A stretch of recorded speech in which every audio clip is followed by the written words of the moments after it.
Hi, everybody. I'm Dr. Brian Artis, and this is the Dr. Artis Show. I'm very excited to spend some time with you today. Thank you for joining us. And I'm excited to actually share with you a message of something I've had a great and deep appreciation for my entire life, actually. Many, many things, great things, sad things, awful things have happened in my life, like I'm sure it has happened for you. I don't think anybody on this earth has had every day of bliss, never a moment of upset, sadness, loss, grief. Many of you know my journey, having lost a father-in-law in the hospital. It's over time I have actually been able to voice the gratefulness I have for that experience, but it was very difficult at first. So I'm very excited about a topic, though, because I think it is an overlooming theme about why it is I'm able to experience the life that I have. And this is something that I didn't come across myself. Someone actually brought it to me and told me.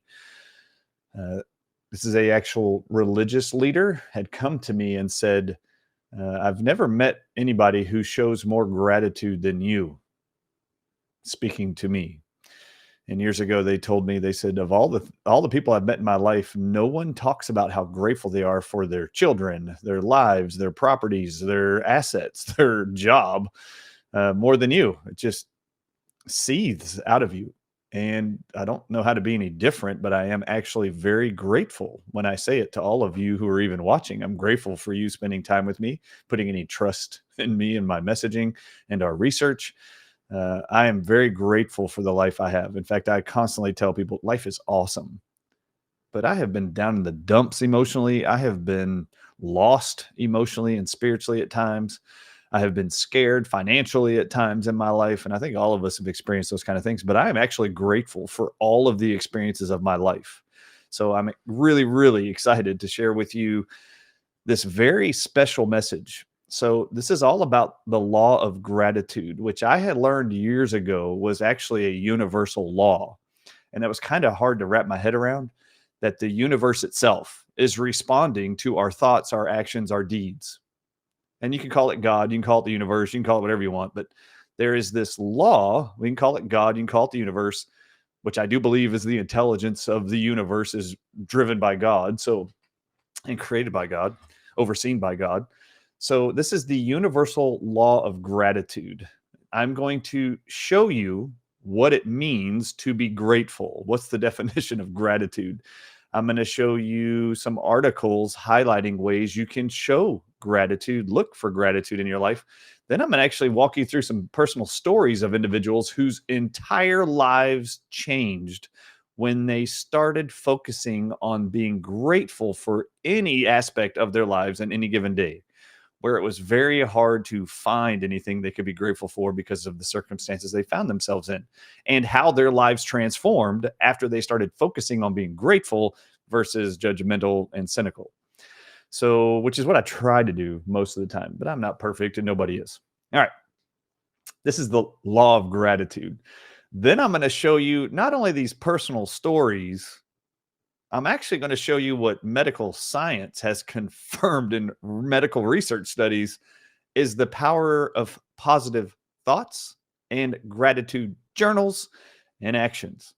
So, this is everything that I wanted to summarize for you: the scientific, the personal, and the testimonials of those who found abundance, joy, less stress in their lives by exercising focus on gratitude. So, this is the law of gratitude. There's going to be a PowerPoint I'm going to walk you all through. This is short and sweet. It's going to be exciting, I hope, for all of you. This is a great message, I hope, at this period of time in your own personal life as you're watching this.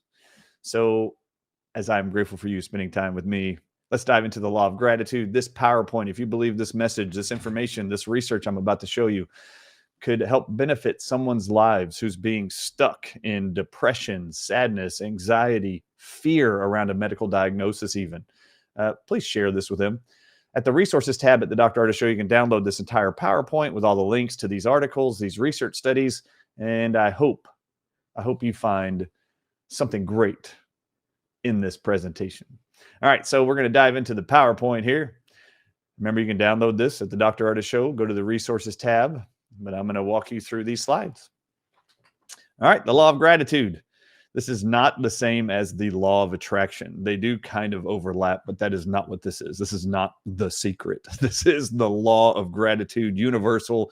There's nothing you can do about it, but just love it and have respect for it and then implement it. All right, scan the QR code if you want to share your email. We can notify you about anything I'm doing. All right, which is a weekly podcast. All right, so this is from soulessence.com. This is the spiritual law called the law of gratitude. The law of gratitude is defined as this. Gratitude is giving thanks from your heart, as summarized here by soulessence.com. When you give heartfelt thanks, the energy flows from your heart and activates certain responses from other people as well as the universe.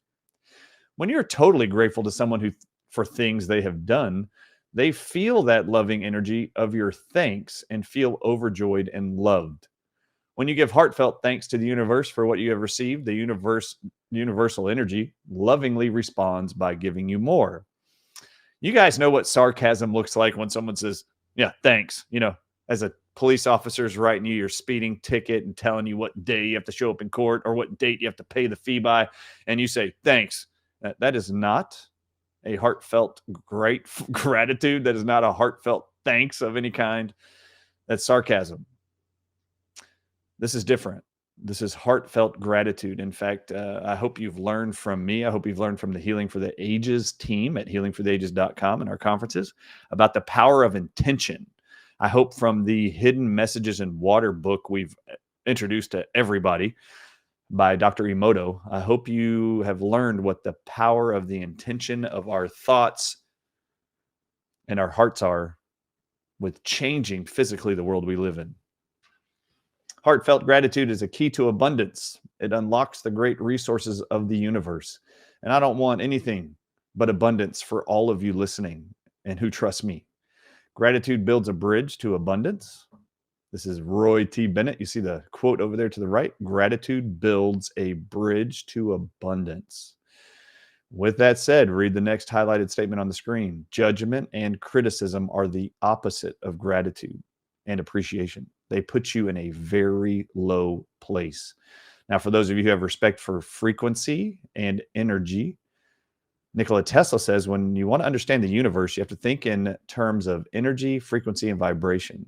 Those who give gratitude from a heartfelt place have a high vibrational frequency.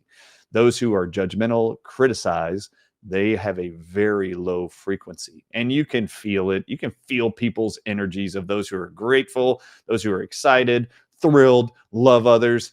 You can feel them. You feel their energy when they walk in the room. You can feel the negative ones too when they walk in the room and they're stealing all your energy from you, or they bring in that dark cloud like Eeyore. All right. Mark and Angel Hack Life. If you look at markandangel.com, this is an article they have titled 12 Little Known Laws of Gratitude That Will Change Your Life. And I'm hoping any of these touch you. The more you are in a state of gratitude, the more you will attract things to be grateful for. A couple bullet points. Be grateful for what you have, and you'll end up having more. Focus on what you don't have, and you'll never have enough. This is very, very true for my own life. Number 2, being happy won't always make you grateful, but being grateful will always make you happy. Oh my goodness, I love this one. It's nearly impossible to sincerely appreciate a moment and frown about it at the same time. Yeah, very true. To be happy right now doesn't mean you don't desire more. It means you're grateful for what you have and patient for what's yet to come. Gratitude, number 3, fosters true forgiveness, which is when you can sincerely say thank you for that experience. And when I just talked about my father-in-law's murder in a hospital, his death in the hospital, and being threatened and kicked out by the medical doctor and security staff at the hospital, when I just said it's taken years to actually say, I am grateful for that experience, you wouldn't even know who I am. This podcast wouldn't even exist if that never happened. So I am truly grateful for that experience, even though it really sucked for a long time. Gratitude makes sense of yesterday. Yes, it does. Brings peace to the present and creates a positive vision for tomorrow.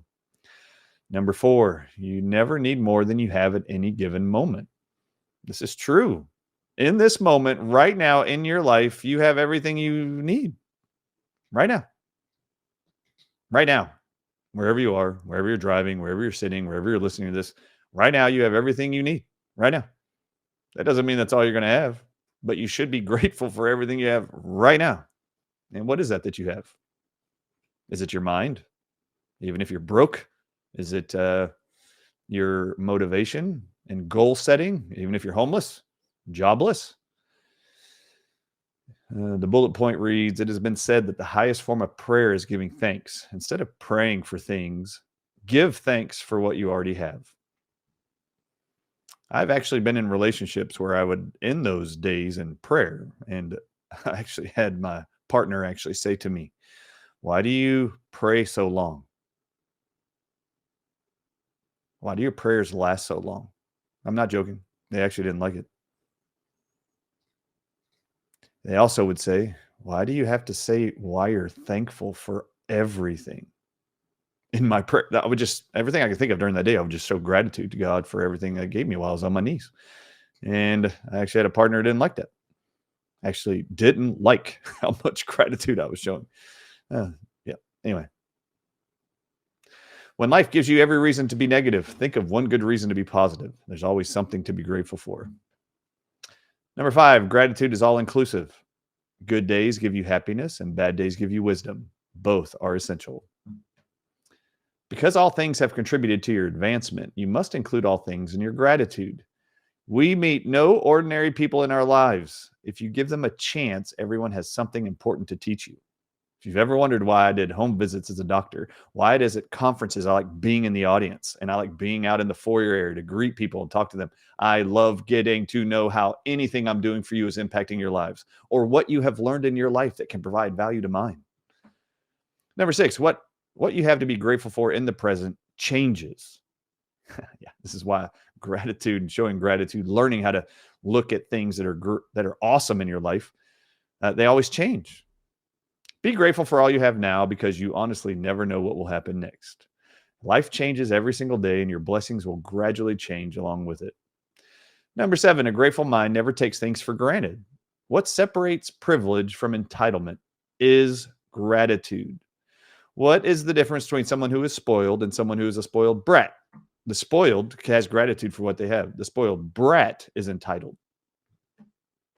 As you express your gratitude, you must not forget that the highest appreciation is not to simply utter words, but to live them daily. What matters most is not what you say, but how you live. Don't just say it, show it. If you have gratitude, there better be a smile accompanying it. Gratitude doesn't come with a frown, a scowl. No. Gratitude includes giving back. In the hustle of everyday life, we hardly realize how much more we receive than give, and life cannot be rich without such gratitude. It could be your time. It doesn't have to be money. I think everybody thinks about it in terms of money. No, you can give your time, service. Yeah, you don't have to, it doesn't have to be financial. Give back. It could be your mind, education, life experience. You can share with someone else a lesson. Someone might just be lonely. Go show up for them. Number 10, the highest tribute to the people and circumstances you've lost is not grief, but gratitude. Just because something didn't last forever doesn't mean it wasn't the greatest gift imaginable. Very true. Be thankful that your paths crossed and that you got the chance to experience something wonderful. To be truly grateful, you must be truly present. Count the blessings in your life and start with the breath you're taking right now. The greatest miracle is to walk on this green earth, dwelling deeply in the present moment, appreciating it, and feeling completely alive. One of the phrases that comes to mind that I heard my entire life is never be afraid to stop and smell the roses. The greatest times of my life are when I'm with my kids and my wife and we're out in nature, hiking in mountains typically. So looking for waterfalls, looking for places that God created this earth to represent majesty, beauty, and possibility. Yeah, being in nature is my favorite place. Number 12, letting go of control multiplies the potential for gratitude. How many of you try to force everything in your life to happen for you? Yeah. Well, the truth is, the harder you try, the harder it pushes back. The more you let go, and the more gratitude you show, the more it comes. Sometimes we put too much weight into trying to control every tiny aspect of our lives that we completely miss the forest for the trees. Yes, we do. Learn to let go, relax a bit, and ride the path that life takes you sometimes. Clearing yourself of needless expectations let you truly experience the unexpected. And the greatest joys in life are often the unexpected surprises and opportunities you never anticipated. Let it go. That's a song. All right, from medium.com. The power of gratitude and the law of attraction. Remember, I mentioned her. I don't think they're the same thing, but they are very powerful. When we practice gratitude regularly, we shift our focus from what we lack to what we already have. And this positive outlook attracts more positive experiences into our lives. How many of us are watching television, binge watching stuff, and being programmed through commercialization, marketing to consume things that aren't yours already? So it's what you don't have. You're just constantly seeing jewelry, cars, houses, vacation homes, lake houses, blah, blah. You see all this stuff you don't have. Millions of dollars, millions of followers, blah, blah, all the crap you think you need outside of you. No, you first need to look at what you have, because you have much more than most people in the world do. And we lose that perspective. It's pretty easy why. The more we focus on what we're grateful for, the more we see the world through a lens of abundance, and the more we naturally attract abundance into our lives. This can manifest in various forms, such as better looks, better health, more money, better looking, and more. I actually don't know what Foid means. I didn't look that up, but I think that might have been a typo. But Foid might be a word. I'm not really sure. Combine this with the law of attraction. The law of attraction suggests that people can attract positive events, experiences, and outcomes into their lives by focusing their thoughts, emotions, and beliefs on what they want to manifest. Now, I just have to say here, this idea of manifesting, where you have a thought and what you want to create, I just want to remind all of you, any of you out there who are of a Protestant mindset, any of you who believe in God, believe in Christian principles of any kind, you believe that you were created in the image of God. God is the ultimate creator. Therefore, if he created you and he created you in his image, guess what the greatest gift he ever gave you was? His ability to create anything with your thoughts, your motivation, and your actions. So your beliefs. Read the book of Genesis in the creative periods. It all began with a word. Well, that word is only projected from a thought. So you are little creators. He gave you the ability to create whatever life you want. What do you want? Do you want misery? Do you want abundance? You get to go create it. It's the world around you that literally has shaped you into being workers instead of thinkers. Thinkers are those who create their own realities. Like attracts like, and by focusing on positive, empowering thoughts, feelings, and beliefs, one can attract more positive experiences and outcomes in their life. This can be both positive and negative experiences. Okay, I've heard this over and over and over, that like attracts like. We highlighted that here in this law of gratitude presentation. But do any of you else have a problem with that statement like I do? When you study magnetism, it's actually opposites attract each other. The negative pole of a magnet attracts the positive pole of a different magnet. In the laws of nature, it is not like attracts like. It is opposites attract. Now, what you're going to realize is as you become more positive, as you show more gratitude, your positive energy is going to become magnified. And as you've heard from others, including Dr. Ed Group, who works just alongside with me with the Healing for the Ages team, he talks about this biofield that we generate, this energy. The Chinese call it qi. That's what acupuncturists are manipulating, is the energy, vitality of the body. It can actually be expanded and it can be withdrawn. It can be minimized based on negativity. It can be enhanced with positivity. When you become more positive, guess what you're going to attract? A whole lot of energy vampires who do not know how to generate their own energy, and they're going to come steal it from you. Just be grateful for them. You don't need to have to go to bed with them, be involved with them. No, you can just recognize if this touches you in any way. I just have to tell you, this is what constantly comes up for me every time I see the phrase like attracts like. That is not what happens in nature. It just doesn't.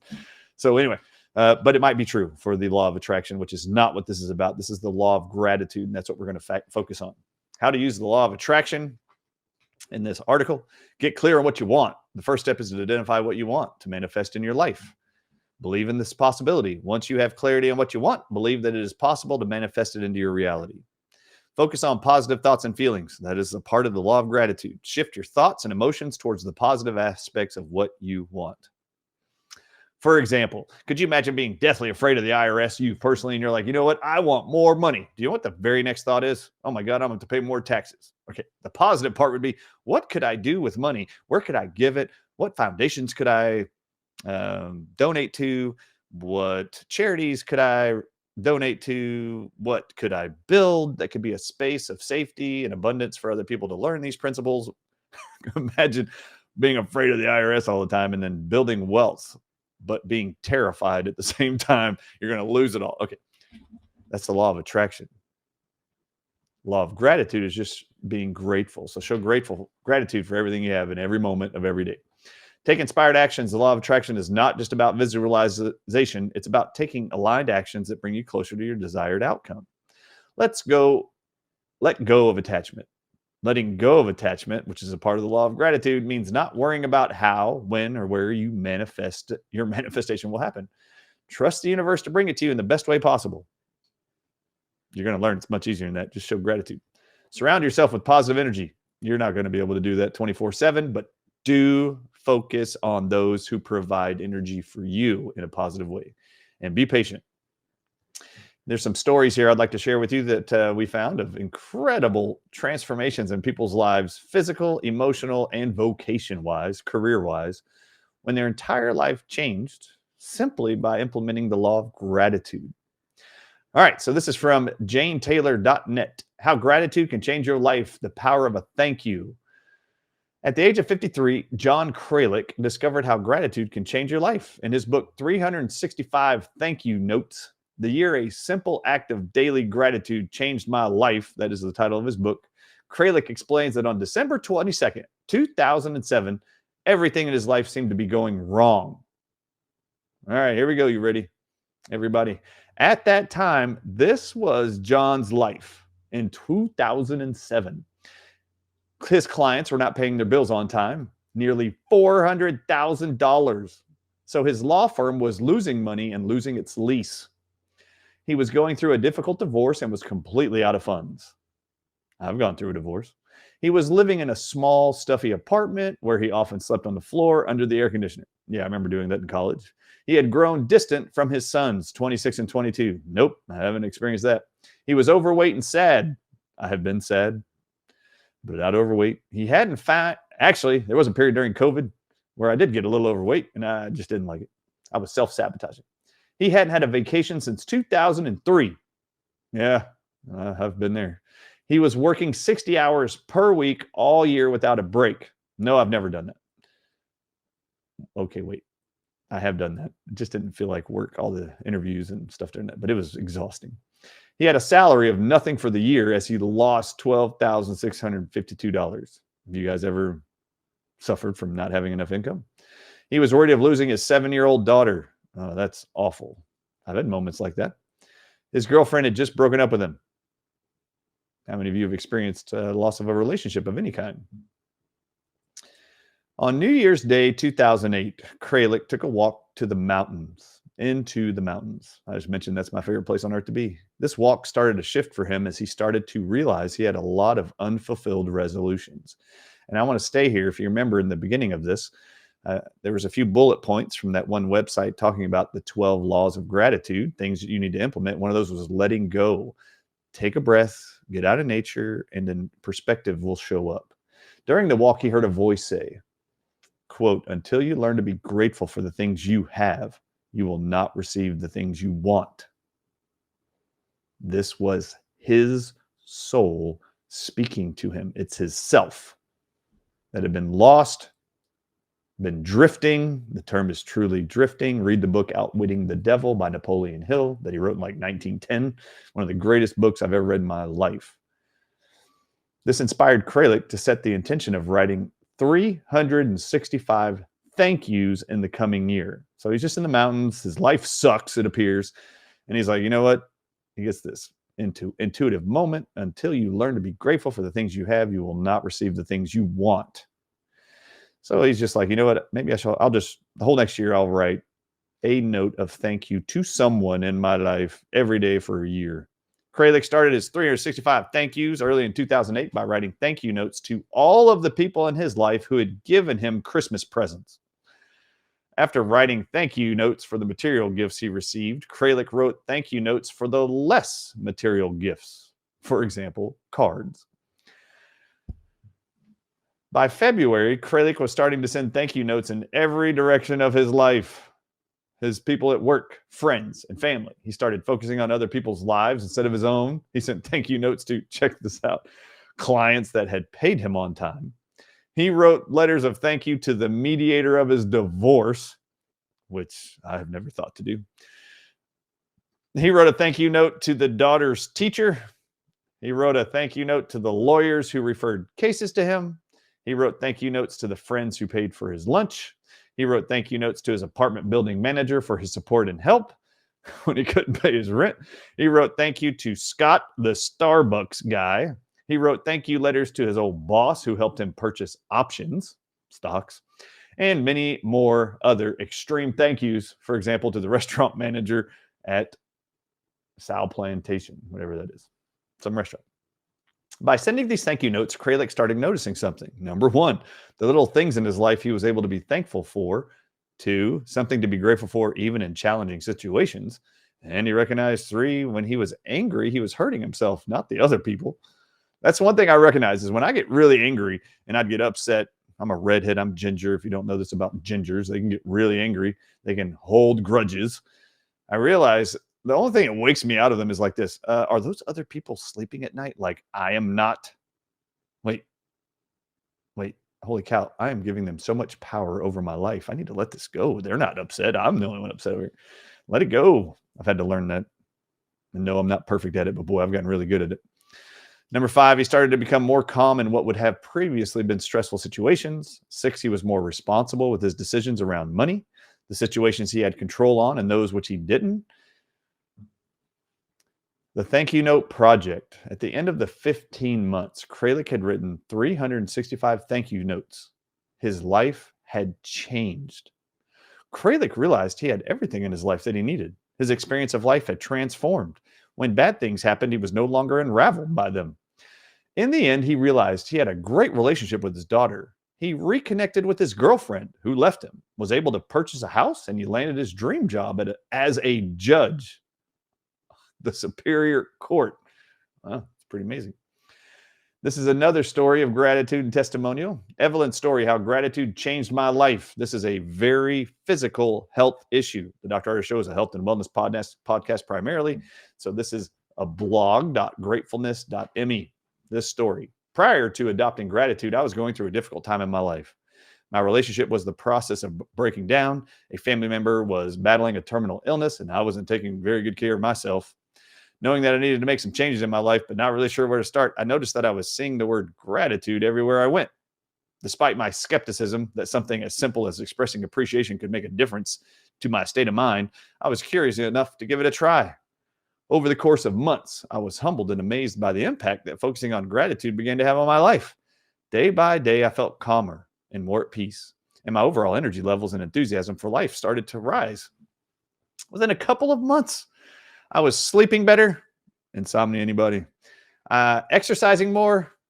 Any of you lacking the motivation to exercise? My mood felt lighter and more joyful. Depression, anxiety, anybody? I had increased focus at work. Anybody out there with dementia, brain fog? I felt less stressed and irritable.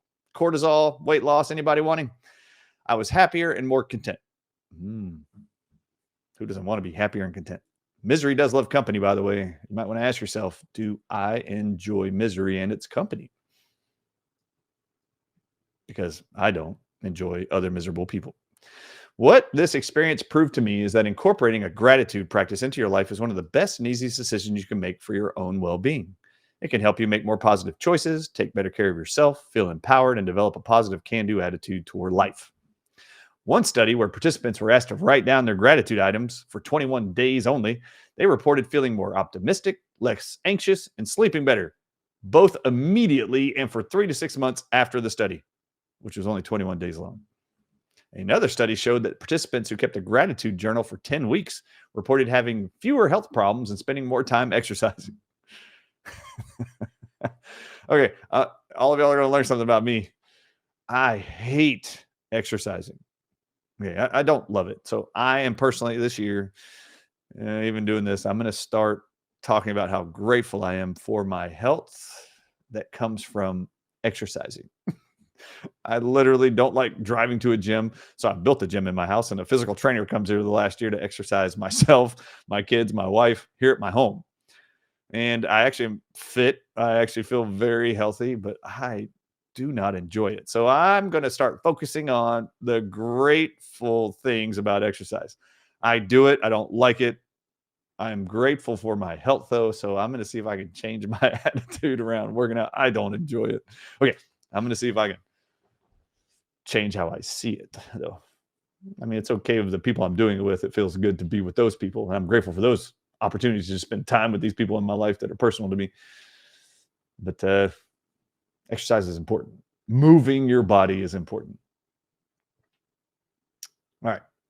Here is ultrawellnesscenter.com. How gratitude saved my life. This is the story I wanted to just share, but you saw some impacts of health. After being diagnosed with aggressive breast cancer at the young age of 30, I found myself shocked and confused. I was, quote, misprevention. Okay. I can think of thousands of people that are like this, preaching prevention of illness and then being diagnosed with it. I actually had a guy who I used to attend their seminars for one of the most successful supplement companies in the whole world, had this really overweight fat guy who was their number one spokesperson, educating doctors all over the world. He used to stand up in front of all of us and talk about how much he loved pepperoni pizza. And he could eat a whole pepperoni pizza every day, as long as he would say, and he was morbidly obese. He would say all the time, you can eat the pepperoni pizza and eat whatever you want. As long as you have 1 to 2 servings of Brussels sprouts every day, you will never develop cancer. Not a joke. I remember the first time I listened to him, and I saw several different seminars of his because I wanted the material, not really the example of health from him. I really found it odd. This guy was the representative of this health company, preaching prevention and health, but at the same time talking about how much he loves pepperoni pizzas, which is fine. But you could tell he didn't just eat pepperoni pizza. This guy was morbidly obese. Well, for those of you who know what I'm talking about, this guy was the expert on prevention and wellness. And he would actually say, just eat Brussels sprouts, 1 to 2, 3 servings a day. He would tell his kids, even all the doctors, and you'll never develop cancer. This guy ended up a couple years later. I remember telling him about this guy's going to develop cancer. You watch. He developed prostate cancer and died from it just a few years later. It was like, okay, here's misprevention. I embraced all the right habits that were supposed to keep me healthy and disease-free throughout life. I exercised, ate well, and I talked to others about wellness constantly. Of course, after the diagnosis of breast cancer, I launched into wondering what I did wrong in my prevention routine. What had I missed? But I realized maybe I didn't do anything wrong, and I began asking, what more do we need to understand about the body? I knew when I was diagnosed that I had to deal with how I was reacting to stress, because now it was a matter of survival. I realized how important it was to just let go sometimes. At that point in my life, when she was diagnosed, my reactions to stress were having a large impact on my immune system. So I began trying to understand stress and how most humans handle it. And at the same time, I happened to see an episode of Oprah suggesting the practice of gratitude journaling. It just made perfect sense to use gratitude as a way to focus on joy and therefore reduce stress. And I began trying to keep a gratitude journal for myself. At first, it was hard. I wouldn't be able to think of anything I was grateful for. Try it. I bet you many of you and many people you know who are really negative, life sucks for them. It's going to be really hard for them to talk about something they're grateful for. So have them start talking about things they're grateful for outside of themselves. It might just be a movie. All of their life sucks, but they went and saw a movie and they liked it. So they can be grateful to the producers, directors, the movie company for putting it out. They're grateful for the shoes they have, whatever, doesn't matter. Grateful for the temperature outside that day, because like me, I don't really like being hot. My genetics come from the Northern Europe areas. Denmark, Belgium, England, Ireland, Scotland. I'm not born for desert temperatures like Texas, where I live, Arizona. I don't like being hot. This body don't like it. So sometimes I just am so grateful that the temperatures in the low 70s, 60s, happiest times of my life. And I actually will tell everybody that's around me, I'm so grateful that it's cool. I love how cool it is outside. Now, these are just some of the simple things, but it's hard for a lot of people to first, in their miserable states that they find themselves in, it's very hard for them often to even name one thing they're grateful for. Okay, so for this lady who was diagnosed with breast cancer at age 30, who was, quote, misprevention, not only was this key in expanding my perspective on all the good I have in my life, but it really helped to shift my focus away from the fear I had surrounding my cancer recovery. It changed the way I live on a minute-to-minute basis for the better, giving me more joy in every moment. And after learning more about mind-body medicine, I can see why this had such a positive impact on me. Many of us choose to eat organic, exercise daily, and avoid toxins, etc. But sometimes the stress we put on ourselves to live as healthy as possible can actually create stress that does the opposite. Trust me, you can be the most organic vegan on the planet, and many of them still develop cancer and die of heart disease early. There's a great book that explains this. The Only Answer to Cancer by Dr. Caldwell, C-O-L-D, Coldwell, out of Germany. You should read his book. All he does is focus on terminal cancer patients from around the world. 85%, he says, of all cancer patients on earth, the cancers are caused not by the foods they eat, not by the environment they live in, but from one singular toxic relationship to a person that is causing the stress on their life, suppressing their immune system, and now they've developed cancer. And he promises all of his patients, if you will cut that toxic relationship out of your life, within 2 months, your cancer will reverse. And for everyone who does that, he says he has a 100% success rate. This is stress. When I mentioned earlier, the positive energy you're going to start creating as you show more gratitude in life, you're going to draw to you the opposite. Energy vampires who have no ability to create their own goodness in life, their own positive energy. So they're going to come steal it from you. They literally harvest it from you. The term misery loves company is very real. The world will try to make you miserable like them. Don't let them. All right. It all depends on your outlook. And for me, using Reiki and celebrating all I have to be grateful for changed that outlook and allowed me to heal in ways I never expected. After my own experience in beating cancer, I was excited to help others do the same, using these healing resources as part of an integrative treatment protocol. I now see the good in what was such a bad diagnosis, like my personal experience with my father-in-law. There was good that came from that, as I'm able to now help my patients heal and discover new tools for lifelong wellness. Whatever your health goals and challenges, I highly recommend incorporating a gratitude practice into your wellness routine. You'll feel less stressed and more joyful, calmer, and be able to be more easily recognize, or you will be able to more easily recognize the amazing moments that create each and every day. Here are some research studies now I want to dive into, because these are just the amazing stories of personal people beating cancer, buying a house they didn't think they could afford, transforming their job, becoming a superior court judge after almost losing his law firm. These are just examples of people whose lives are transformed by gratitude. Simply recognizing the power of gratitude and focusing on it at some point in every day. These are medical research studies that have found and published the results of positive thinking and how it improves their health. This is from Dove Press. This is the medical journal online, but the actual journal it's published in is called Psychological Resolutions and Behavioral Management. Being thankful for what you have. This is from 2023. A systemic review of evidence for the effect of gratitude on life satisfaction. So not even just health related, life satisfaction. Researchers, Armenta and colleagues, found that the sustained relative increase in life satisfaction for the gratitude intervention group was partially mediated by increases in feelings of elevation and indebtedness. Expressing gratitude predicted greater elevation throughout the study, elevation of mood, life, and view of life, and elevation predicted greater life satisfaction at the postest. The indirect effect of elevation extended to the 3-month follow-up Every aspect of their life was elevated. Their view of life was elevated. And this increased elevation then predicted greater life satisfaction at the 3-month follow-up. Researchers Attad and Russo-Netzer found main effects of letter writing intervention, but also found that these were qualified by a 3-way interaction, such that effects were strongest among people who scored high on prioritizing positivity in those letters and prioritizing meaning measures. What this did for me did this and had this impact on me. In people who were high in both, effects of the intervention, positive writing letters, on life satisfaction were still present 3 months later. Picture the gratitude journals, writing down what you're grateful for. Picture those gratitude thank you notes that were written for 365 days. Rash and colleagues found evidence of effects of a 4-week journaling, gratitude journaling, and reflection intervention only among people who were lower in gratitude at baseline. So if those who didn't have a lot of things to be grateful for at the beginning of the study, as they started to write, within 4 weeks, they saw the biggest change in those individuals who were journaling for 4 weeks straight, who had the lowest amount of gratitude that they could declare or define in their lives.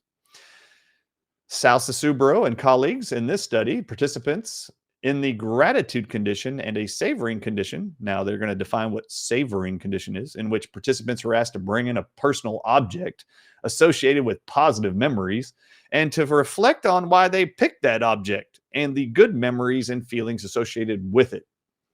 Both scored significantly higher than participants in both a control group and an optimism condition group, which consisted of participants thinking of things they hoped would happen and planning how to achieve their goals. So they had groups that were like, don't think about anything positive, then just think about things that you would like to happen and goals you would like to achieve. Then they asked a group, hey, go find an object in your life, in your home, in your bedroom, in your closet, in your whatever treasure chest. Go pull it out, something that brings positive memories and reflection to your life. They found greater results in the group that had the object that brought them memories of gratitude.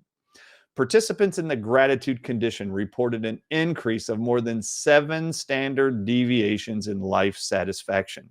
We're just going to stay there for a second. Regardless of what you know, the scale was that they used to measure life satisfaction. I want to ask you a question. Do you find abundant satisfaction in your everyday life? In this moment right now that you're listening to this PowerPoint and podcast, do you feel satisfied in your life? If you would like more satisfaction at all in your life, and you think that would be something of value to you that you were missing or would just like to have more of, they found 7 times standard deviation increase in however they decided to measure it in participants in the gratitude condition and savoring condition, which above in parentheses was participants were asked to bring in a personal object associated with positive memories and to reflect on why they picked it and the good memories and feelings associated with it. Now go to the bottom of the page. It is worth noting that there were also some striking changes in other variables. Scores on depression dropped from what they measured 4.11 at pretest, so before the 4-week trial. They found that the depression score 4.11 at pretest dropped to 1.11. And in case you don't even know what that means, 75% reduction in depression scores in 4 weeks of those focusing on this gratitude condition. Do you find yourself depressed? Do you know anybody depressed, dealing with depression, on antidepressant, thinking they need to go talk to a therapist? Do you know anybody in therapy of any kind? They should know this information is published. Now, in scientific reports, this is a published study coming from 2023 also, the effect of positive thinking on resilience and life satisfaction of older adults, a randomized controlled trial. The main purpose of this present study was to investigate the effect of positive thinking training on increasing resilience levels and life satisfaction in a population of Iranian older people. The results of this study showed that the positive thinking intervention significantly increased the average score of positive thinking, resilience, and life satisfaction in the intervention group 1 week and 2 months after the intervention. Similarly, Ruiz Rodriguez and their team conducted an interventional study and reported a significant relationship between social support, positive thinking, and social relationships with the degree of resilience. So, as they're measuring resilience, whatever they want to call that and term that in these positive association groups, positive thinking groups, that the word resilience goes along with the defined term degree of resilience includes social relationships, positive thinking, and social support all increased significantly. Listen PE and their team reported a significant positive correlation between resilience, those three things I just summarized, and different dimensions of health and life satisfaction. Wow. So now it extends not only from the degree of resilience in life, including positive thinking, social relationships improve, and social support improves and shows up in their lives. Not only did that happen, this resilience also includes improvements in health and life satisfaction. Do you desire any improvement in your health? Resiliency leads to life satisfaction through improving mental health and indirectly affects life satisfaction. In other words, resilience leads to a positive attitude and life satisfaction by affecting individual feelings and excitement. Most people know how excited I get with life. In conclusion, the current study findings revealed a relationship between resilience and positive thinking. Now, resilience included, remember, the term resilience and the degree of resilience being measured in these studies was social interactions and relationships, positive thinking, and then your own personal health. Positive thinking and interventions can increase older adults' resilience, which includes health and social groups, and thereby improve their quality of life. High quality of life can lead to greater life satisfaction. In the Journal of Community Health Provision, the titled article here from 2023 also, Mind Over Matter, the impact of positive thinking on health outcomes. There have been a lot of studies in recent years looking at the correlation between how you perceive and how you feel and how that affects your health. The research has shown that positive thoughts can help you feel less stressed. Individuals who are able to keep an optimistic attitude in the face of stress may be better able to deal with its negative effects on their health. Literally had, for every deposition I did with attorneys in the lawsuits against hospital during COVID-19, every attorney in the depositions would say, Dr. Ardis, how do you keep a smile and a countenance of positivity during these depositions with such ugly evilness that you are presenting? And I would tell them, isn't it amazing to you to pull back the veil of deception in these medical journals and by these regulatory bodies and government agencies and pharmaceutical industries and their bribes? To me, I found it incredible to expose the ugly side of all of it. And it was just very exciting to me. The immune system is the body's main line of defense against foreign invaders like viruses and bacteria, y'all. The production of antibodies and other immune system markers has been shown to rise in response to positive feelings in a medical research study by Segerstrom and Sefton in 2010. Your immune system goes up the more positive you are, which also correlates with what you learned by Patch Adams, by Dr. Patch Adams, and by Norman Cousins, who wrote a book, Anatomy of an Illness. They all preach the power of laughter, that laughter is the greatest medicine. Do you know anybody who's laughing while being judgmental and cynical? Like laughter? No. Laughter only comes from the belly of those who are experiencing true joy and positive feelings. And they know and have been able to prove in medical research, the happier you are, the positive thoughts that you have, the more laughter you exhume and project and create, the higher the antibody count, white blood cells in your immune system becomes more robust. Laughter truly is the best medicine. People who tend to think positively tend to have reduced rates of cardiovascular diseases like heart disease and stroke, suggesting that one more area of health that may be affected by positive thinking is heart health. And this is from a research study of two researchers, Bohm and Kubzansky, in 2012. According to Dweck in 2008, people who are more optimistic are more likely to have a growth attitude. This in turn may make them more willing to take risks and participate in activities that are advantageous to their health. Positive thinkers may also be more likely to take activities that are useful to their health and happiness because they are more confident in their own abilities to reach the objectives they have created in their mind they want to achieve, that they have set for themselves. And that is according to the research study done by Segerstrom and Sefton in 2010. The results of this study have important repercussions for policies and programs that are intended to improve health and lessen the likelihood of becoming ill. Selgum and colleagues in 2005, therapies that encourage constructive thinking may also have additional good effects on people's psychological health as well as their levels of enjoyment. In conclusion, ResearchGate.net published research study. The results of the research showed a link between optimistic outlook and participation in healthful actions. This provides support for the idea that fostering optimism can be a useful tool in the fight against chronic illness and the promotion of healthy lifestyle choices. Now, I want to stay there for a second. If you're thinking my brain works a million miles an hour, even as I read a phrase, I want you to think about this. Those who are miserable have less positive outlooks. I guarantee you they're taking less positive actions to improve their lifestyle. So an example would be, I am sick all the time. I'm miserable. I have nothing going on for my life. I'm just going to go get a vaccine or a prescription drug. That is not a positive health outcome or effort. But a more positive outlook would like this. I'm tired of being sick, being unwell.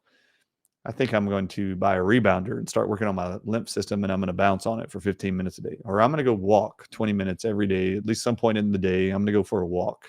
Supposedly moving your booty is your duty. I'm going to go do that. I'm going to turn off Netflix at 10 p.m. and I'm going to go to bed. I'm going to not binge watch TV in my room. I'm going to move it out of my bedroom and I'm going to sleep in a room without a television. Just to see if REM sleep has an impact on my life. Instead of self-sabotage, which would be, I'm going to let someone else make decisions for my health, which would be vaccines, drugs, surgeries, you name it. Just an example. The results of this research have significant implications for programs that seek to improve mental health and well-being, as well as for those that aim to promote health and prevent disease, implementing positive thought action principles. This is the BBC Science Focus. Thinking positively can be good for your body too, not just for your brain. Our brains benefit from developing the habit of positive thinking. Researchers from Northwestern University in the States have discovered that individuals who have positive attitudes are less likely to experience memory decline as they get older.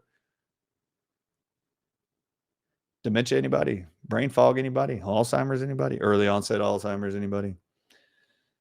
Our brains benefit from developing the habit of positive thinking. Researchers from Northwestern University in the States have discovered that individuals who have positive attitudes are less likely to experience memory deficit decline as they get older. And it's not just our brains that benefit from positive thinking, but also our hearts and cardiovascular health. Another study carried out in the United States at the University of Illinois found that adults who were more optimistic were more likely to have better cardiovascular health and improved cholesterol and blood sugar levels. Diabetes and statin drugs, anybody? Positive attitude, positive thinking. Those individuals who are more positive have better heart health, improved cholesterol levels, and blood sugar levels. Whilst another study showed that having a positive attitude could reduce the risk of developing heart disease by 30%. You might want to stop putting in your brain negative stuff, being around negative people.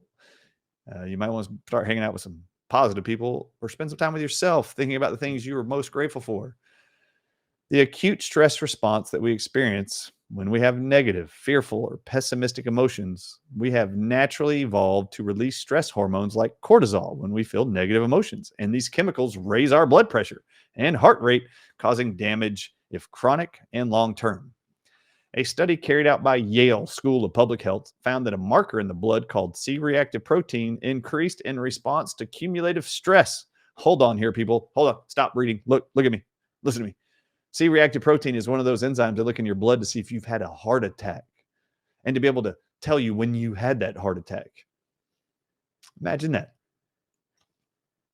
C-reactive protein reacts to stress, the amount of C-reactive protein. The researchers concluded that positive self-perceptions of aging and longer survival were partially mediated by CRP, C-reactive protein, and therefore an inflammatory mechanism. Isn't that amazing? Positive thinking, people, it reduces CRP, which reduces inflammatory diseases in the body. This is the Mayo Clinic. Positive thinking, stop negative self-talk to reduce stress. This is in their online journal, Stress Management. Positive thinking often starts with self-talk. Self-talk is the endless stream of unspoken thoughts that run through your head, and all of you have it. These automatic thoughts can be positive or negative. If the thoughts that run your head are mostly negative, your outlook on life is much more pessimistic. The health benefits of positive thinking per the Mayo Clinic. Health benefits that positive thinking may provide include increasing your lifespan. This is the Mayo Clinic. If you don't want to listen to the chiropractor speaking to you right now, maybe you trust the medical profession more. Here's the Mayo Clinic. Positive thinking may provide increased lifespan, lower rates of depression. Just so you know, most people who are depressed don't want to live longer. So we want to increase the lifespan of Americans. We might want to have them start thinking more positive thoughts. Lower levels of distress and pain. What? Positive thinking reduces pain? Yeah. Any of you living with pain? Anybody you know living with pain? How grateful are they for that pain? Greater resistance to illnesses. Oh, how many of you are afraid of COVID? I was never afraid of COVID, and I had positive thoughts for the majority of the time. Better cardiovascular health and reduced risk of death from cardiovascular disease and stroke. Wow. Any of you scared of dying? Any of you being told that your cardiovascular disease is inherited and there's nothing you can do about it? You have a doomsday in the near future from your heart health you inherited from your parents and grandparents. Did you know positive thinking the Mayo Clinic has published creates better cardiovascular health and reduced risk of death from cardiovascular disease and stroke? Did you know positive thinking published by Mayo Clinic creates a reduced risk of death from cancer? Oh, turning months into years. I think about Dr. Diana Wright and her book. Reduced risk of death from respiratory conditions. Any of you afraid of developing pneumonia, dying from asthma, COPD, pulmonary fibrosis, have a lung transplant in your future, have already had it? Did you know positive thinking reduces the risk of death from respiratory conditions per the Mayo Clinic? Did you know positive thinking reduces the risk of death from infections, COVID, polio, the flu, pneumonia, HIV? Did you know positive thinking reduces the risk of death from those infections? Published by the Mayo Clinic.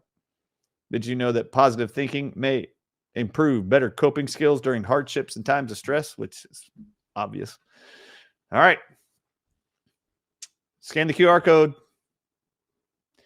You'll get an email when we notify you of my next upcoming podcast, when it's being released. You can join our Artist Club membership group where I get to spend once a month answering questions of yours personally. Don't forget about our book, Moving Beyond the COVID-19 Lies, Restoring Your Health and Hope for Humanity.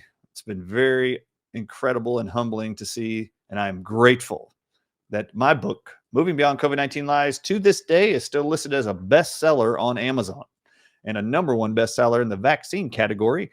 And for almost a whole year was #1 in medical textbooks on Amazon. It is now in Audible format at Amazon and at audible.com. It's also in Spanish. You can order a Spanish printed version of the book for those of you that only speak Spanish or loved ones do.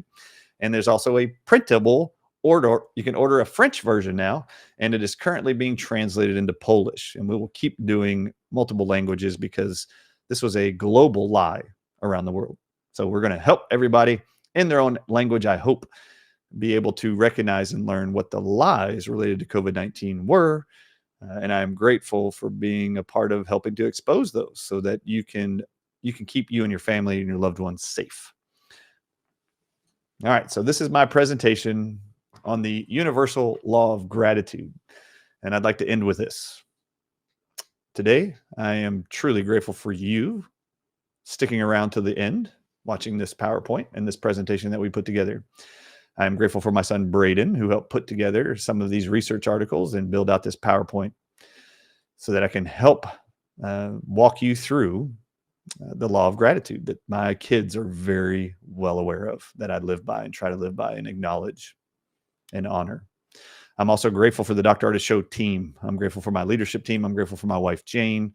I'm grateful for her dad and her mother, for the experience I had in the hospital in 2020, which was tragic, but has literally paid dividends in truth through my own mind, my own research, and provided a voice of reckoning and truth for those around the world. Thank you for sharing I'm really grateful for you sharing all of my messages, our hope, our formulas, our products with your loved ones. Those are important to you. And I'm grateful for my life. I'm grateful for my health. I am grateful for my products. I am grateful for my family. I'm grateful for all 5 of my kids. I'm grateful for the challenges I have as a father, as a parent, as a husband. I'm grateful for God. I'm grateful for the universe. I'm grateful for my home. I'm grateful, period, for you. And I'm grateful for this season.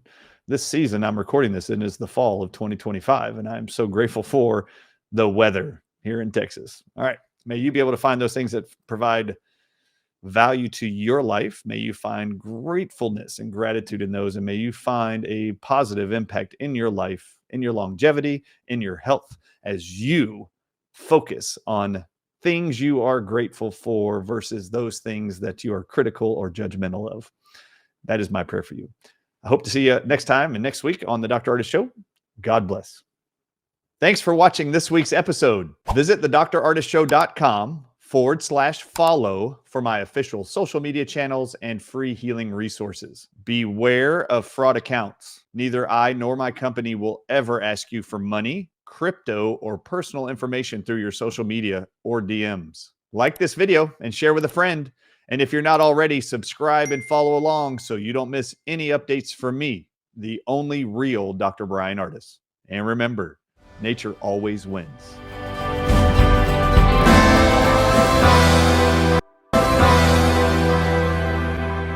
Disclaimer.